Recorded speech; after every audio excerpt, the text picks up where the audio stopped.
Hello friends, welcome to bliss cinemas. இன்னைக்கு நம்ம Tamil டப்பிங்ல release ஆயிருக்க சப்சர்வையன்ஸ் படம் எப்படி இருக்குன்னு பார்க்க போறோம். வாங்க வீடியோக்குள்ள போகலாம். இந்த படம் பாத்தீங்கன்னா ஒரு சைஃபை த்ரில்லரா ரிலீஸ் ஆயிருக்கு. இப்போ இந்த படத்தோட கதையை பத்தி பார்க்கலாம். நம்ம ஹீரோ பாத்தீங்கன்னா ஒரு கன்ஸ்ட்ரக்ஷன் சைட்ல ஒர்க் பண்ணிட்டு இருக்காங்க ஹாப்பியா. அவங்களுக்கு மேகி அப்படின்றவங்களோட கல்யாணமும் ஆகி ஒரு குழந்தையும் இருக்காங்க, பெண் குழந்தை. ஒரு நாள் பாத்தீங்கன்னா திடீர்னு மேகிக்கு ஹார்ட் ப்ராப்ளம் வருது. அதனால ஹார்ட் டிரான்ஸ்பரன்ட் பண்ணுன்ற மாதிரி சொல்றாங்க. இவருக்கும் சைட்ல பயங்கரமான ஒர்க் இருக்குன்றதுனால குழந்தைய பாத்துக்க முடியாம தவிக்கிறாரு. அப்போ அந்த குழந்தைய பாத்துக்கிறதுக்காக ஒரு ஏஐ டிவைஸ் ஒன்னு வாங்குறாரு. அது பேர் அலைஸ். அது வீட்டை நல்லா பாத்துக்குது, அதே மாதிரி அந்த குழந்தையும் நல்லாவே பாத்துக்கிட்டு இருக்கு. இந்த மாதிரி சிச்சுவேஷன்ல பாத்தீங்கன்னா ஒரு நாள் ஒரு படம் ஒண்ணு பாக்குது. அதுல இருக்க மெமரியெல்லாம் டெலீட் பண்ணாம அதை அப்படியே வச்சுக்குது. அதனால அடுத்த நாள்ல இருந்து பாத்தீங்கன்னா மேகியோட ட்ரெஸ் எல்லாம் இது எடுத்து போட்டுக்கிட்டு அப்படியே மேகியாவே வாழ ஆரம்பிக்குது. ஒரு ஒய்ஃப் ஹஸ்பண்டோட என்னெல்லாம் பண்ணுவாங்களோ எல்லாத்தையுமே இது நிக்கோட பண்ணுது. ஒரு கட்டத்துல அது விபரீதமாகுது. அதுக்கப்புறம் இந்த படத்துல என்னென்ன சுவாரஸ்யமான சம்பவம் நடக்குது அப்படின்றத இந்த படத்தோட மொத்த கதையே. இந்த படத்தோட பாசிட்டிவ் நெகட்டிவ் பத்தி பார்க்கலாம். பாசிட்டிவ், தமிழ் டப்பிங் ரொம்ப நீட்டா லிப்சிங் கூட பண்ணி கொடுத்திருக்காங்க. ஸ்டோரி பிளாட்டும் பாத்தீங்கன்னா ஒரு இன்ட்ரெஸ்டிங்கான ஸ்டோரி பிளாட்டா தான் இருந்தது. ஆல்ரெடி இதே மாதிரி பல படங்கள் வர ஆரம்பிச்சிட்டு இதுவும் அதே ஸ்டோரி பிளாட்,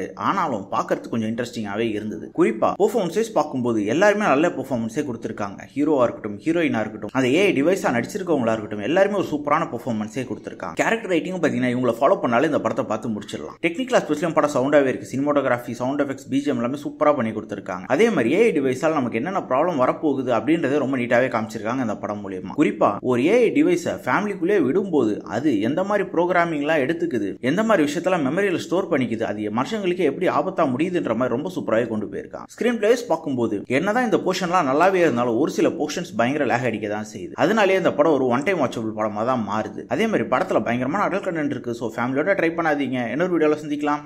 தேங்க்யூ.